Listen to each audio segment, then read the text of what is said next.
வணக்கம். நம்ம சேனலுக்கு தொடர்ந்து ஆதரவளித்துக் கொண்டிருக்கும் நல்ல உள்ளங்களுக்கு நன்றி. சப்ஸ்கிரைப் பண்ணி பார்த்து ஊக்கம் கொடுங்க. நேற்று நிர்மலா சீதாராமன் அவர்கள் பேசிய பேச்சு இன்னைக்கு இப்போ நம்ம பேசிகிட்டு இருக்க நேரம் தங்கம் தென்னரசு அதுக்கு நிறைய பதில் சொல்லிட்டு இருக்காரு. தங்கம் தென்னரசு எங்களுக்கு நிதி கொடுக்கல, இந்தந்த மாநிலத்துக்கு எவ்வளோ கொடுத்துருக்காங்கன்னு சொல்கிறாரு. நேற்று நிர்மலா சீதாராமன் நிறையா நாங்கள் கொடுத்துருக்கோம், பட்டியல் போடுறேன் அப்படின்னு பட்டியல் போட்டாங்க. அந்த பட்டியல் தான் இன்றைக்கி ஒரு பிரச்சனை கிளப்பியிருக்குது சமூக ஊடகங்களில். ஏற்கனவே அவங்க என்ன சொல்கிறாங்கன்னா, தமிழ்நாட்டுக்கு 2.58 லட்சம் கோடி கொடுத்துருக்கோம். இது எஸ்டிஎஸ்டி ஐஜிஎஸ்டி. எஸ்டிஎஸ்டினா நமக்கு வர வேண்டிய ஃபண்டு. எஸ்டிஎஸ்டியில் நாங்கள் அவ்வளோ பணம் கொடுத்துட்டோம், ஒரு காசு கூட நிலுவையில் இல்லை. 2014 ஆரம்பித்து 2023 வரைக்கும் மொத்தமாக நாங்கள் கொடுத்தது 6,96,666 கோடி அப்படின்னு அவங்க ஒரு கணக்கு சொல்கிறாங்க. என்ன சிக்கல் வருதுன்னா, அவங்க என்ன சொல்கிறாங்க, 2,58,000 கோடி கொடுத்துருக்கோம். அது இல்லாமல் கிராண்டாக கொடுக்குறது, இந்த 2,58,000 கண்டிப்பாக கொடுக்கணும். இந்த கிராண்டாகவே இன்னொரு 2,88,000 கோடி கொடுத்துருக்கோம்.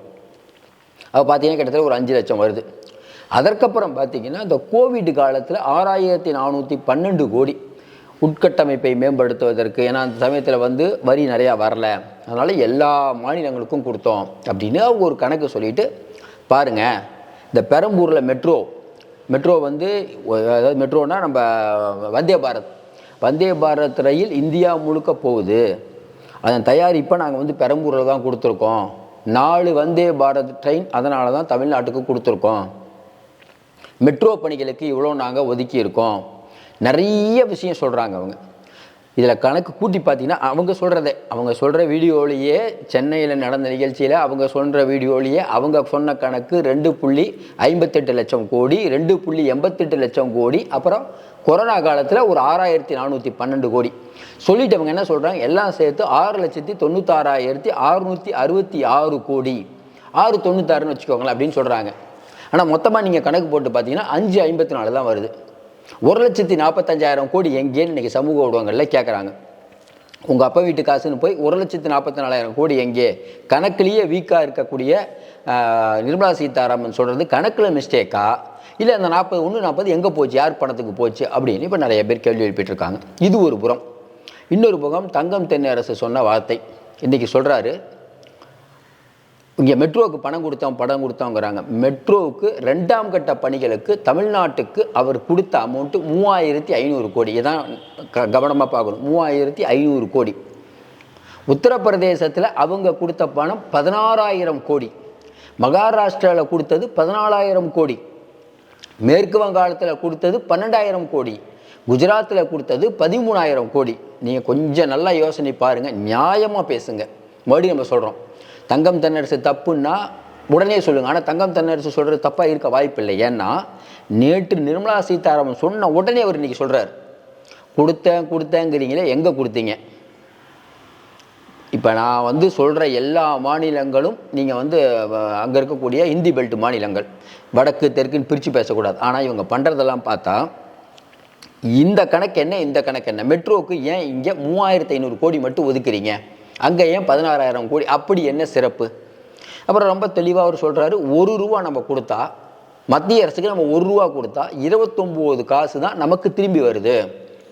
ஆனால் நம்ம உத்தரப்பிரதேசம் ₹1 கொடுத்தால் அவர்களுக்கு திருப்பி கொடுக்கக்கூடிய தொகை ₹2.30. அப்போ மக்கள் தொகையில் அதிகங்கிறீங்க, ரைட். அப்படியே இருந்தாலும் மக்கள் தொகையில், இந்திய மக்கள் தொகையில் 6.135% உள்ள தமிழ்நாட்டுக்கு நீங்கள் என்ன கொடுத்தீங்க?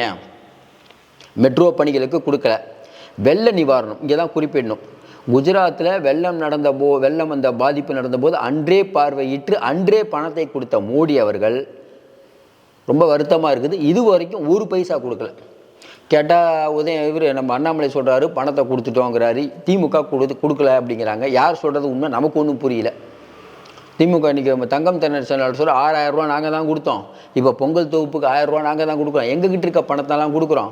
இதற்கு காரணம் ஏற்கனவே கடை வாங்கிட்டோங்கிறீங்களே, எதனாலங்க கடை வாங்கணும்? 10 வருஷம் அதிமுக ஆட்சியில் எல்லாத்தையும் ஒன்றும் இல்லாமல் சுரண்டிட்டு போயிட்டாங்க அப்படின்னு அவர் சொல்கிறாரு.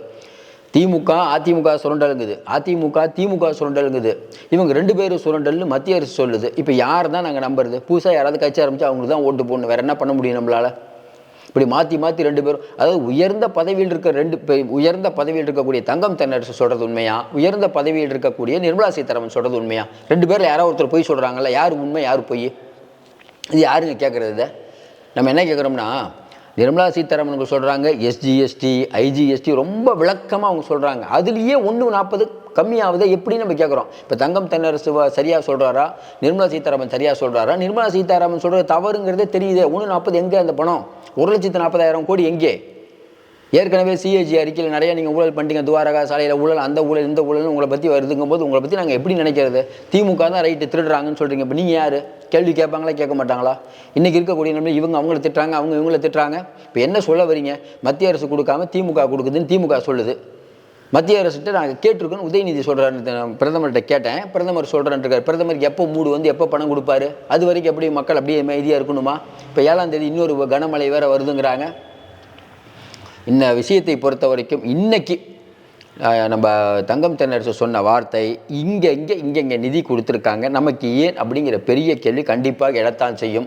மறுபடியும் இதை வந்து இப்போ இவங்க நம்ம நிர்மலா சீதாராமன் இல்லை நாங்கள் கொடுத்துட்டோம் மறுபடியும் சொல்லலாம். இதுக்கு என்ன தான் எங்கே போய் முடிய போகுதுன்னு தெரியல. ஆனால் ஒரு விஷயம், இப்போ நெட்டிசன்கள் மத்தியில் இந்த பணம் இல்லை அப்படின்னு திமுக சொன்னது எடுபட்டுருச்சு. அதனால தான் நிர்மலா சீதாராமன் வேகமாக கொடுத்துட்டோம்னு சொல்லி உடனே இவங்க வந்து தங்கம் தென்னரசு இன்றைக்கி சொல்கிறாரு பணம் இல்லைங்கிறார். நம்ம என்ன சொல்கிறோம்? பணம் இல்லைங்கிறத சொல்லிட்டார்ல. ஏங்க பணம் இல்லை. இப்போ நான் இதுக்கு பதில் சொல்கிறேன். நிர்மலா சீதாராமன் சொல்கிறது வடிகட்டிய போய், இதற்கு அவர்கள் பதில் சொல்லியா வேண்டும். எங்கே கொடுத்தீங்க ஃபண்ட் அப்படின்னு இன்னும் கொஞ்சம் அழுத்தமாக கூட கேளுங்கிறேன். ஏன்னா திமுக இது கேட்க வேண்டிய தருணம். மக்கள்கிட்ட சொல்லுங்கள், தட்டேந்தி நிற்கிறோங்கிற அளவுக்கு இன்றைக்கி முறை சொல்லி எழுதியாச்சு. இன்னும் வெளிப்படையாகவே கேட்கணும். முதலமைச்சர் சொல்லணும், பாருங்க நான் பணம் கேட்டேன் கொடுக்கல, பிரதமர்கிட்ட நான் கேட்டேன் கொடுக்கல, என் பையன் போய் கேட்டார் அப்பையும் கொடுக்கல, நாங்கள் எப்படி தான் கவர்மெண்ட் நடத்துறது? திட்டமிட்டு மத்திய அரசு நம்மளை புறக்கணிக்கிறது. எல்லாத்துக்கும் நீங்கள் வந்து ஒரு வீடியோலாம் போடுறாங்க, நிதியும் போடணும். தங்கம் தென்னரசு சொல்லிட்டார்ல, இனிமேல் எல்லா திமுகவும் இப்படி பேசணும். பாருங்கள், அதிமுக சைலண்ட்டாக இருக்குது, பணம் கொடுக்கல. ஏன் அதிமுக சைலண்ட்? அதிமுகவுக்கும் பிஜேபிக்கும் ஒரு உறவு இருக்குது, அதனால தான் சைலண்ட்டாக இருக்கார். அண்ணாமலை இவ்வளோ பேசுகிறாரு, புள்ளி விவரத்தோடு பேச சொல்லுங்கள். இதுக்கு மேல் அண்ணாமலை போய் பேசினால் அவர் மீது மான நஷ்ட வழக்கு போடப்படும். பாருங்கள், கவர்மெண்ட்டுக்கு சொல்கிற தகவலை தப்பாக சொல்கிறாருன்னு மான நஷ்ட வழக்கு பயம். நிர்மலா சீதாராமன் மேலே வழக்கு தொடரப்படும். தப்பான தகவல் கொடுக்குறாங்கன்னு சொல்லுங்களேன். நம்மை பொறுத்த இதெல்லாம் சாதாரண கூடாது. மக்கள் வந்து அன்றாடம் ரொம்பலாம் வருத்தப்பட்டு இருக்கும்போது, காசே இல்லாமல் இருக்கும்போது, இதில் வந்து இன்னொன்று அண்ணாமலை சொல்கிறாரு 10,000 கொடுங்க. ஏங்க நீங்கள் ₹1 கொடுக்கல, இப்படிங்க 10,000 கொடுக்க முடியும்? இது இவர் நம்ம எடப்பாடி பழனிசாமி அதை கொடுங்குறாரு, அவங்க அதை கொடுங்குறாருன்னா திமுக பணம் இல்லைங்கிறாங்க. இவங்க அதை கூட அவங்க அதை கூட, மொத்தத்தில் பார்த்தா எல்லாரும் சேர்ந்து மக்களை முட்டாளாக்கிறார்கள். என்ன சொல்கிறதுனே தெரியல. இதற்கப்புறம் தான் நம்ம சொல்கிறோம், தமிழ்நாட்டில் வெற்றிடம் ஒரு பூசா வரணும்னா, பூசா வந்தாலும் மக்கள் ஓட்டு போடுவாங்க. ஏன்னா இங்கே இருக்கவங்க எல்லாருமே இப்படி சுற்றிக்கிட்டே இருந்தால் மக்கள் என்ன தான் பண்ணுவாங்க? நம்ம திமுக ஆதரவோ பிஜேபிக்கு ஆதரவோ பேசல. போகிற போக்கெல்லாம் பார்த்தா இந்த 1.40 எங்கேங்கிறது பிஜேபிக்கு தான் டேமேஜாக முடியுங்கிறது தான் நம்மளுடைய கருத்து. மீண்டும் சந்திப்போம். நன்றி, வணக்கம்.